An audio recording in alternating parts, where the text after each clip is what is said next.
بسم اللہ الرحمن الرحیم۔ السلام علیکم رحمۃ اللہ وبرکاتہ۔ آج نماز کے بارے میں کچھ اہم باتیں آپ لوگوں کے ساتھ عرض کر رہی ہوں۔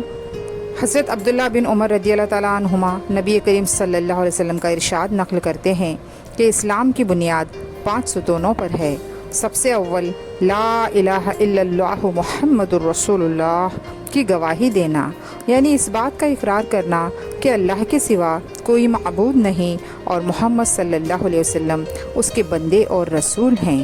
اس کے بعد نماز کو قائم کرنا، زکوٰۃ ادا کرنا، حج کرنا، رمضان المبارک کے روزے رکھنا۔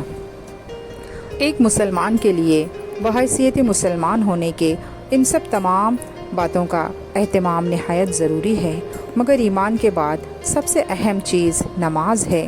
حضرت عبداللہ بن مسعود کہتے ہیں کہ میں نے رسول اللہ صلی اللہ علیہ وسلم سے دریافت کیا، اللہ تعالیٰ شانہ کے یہاں سب سے زیادہ محبوب عمل کون سا ہے؟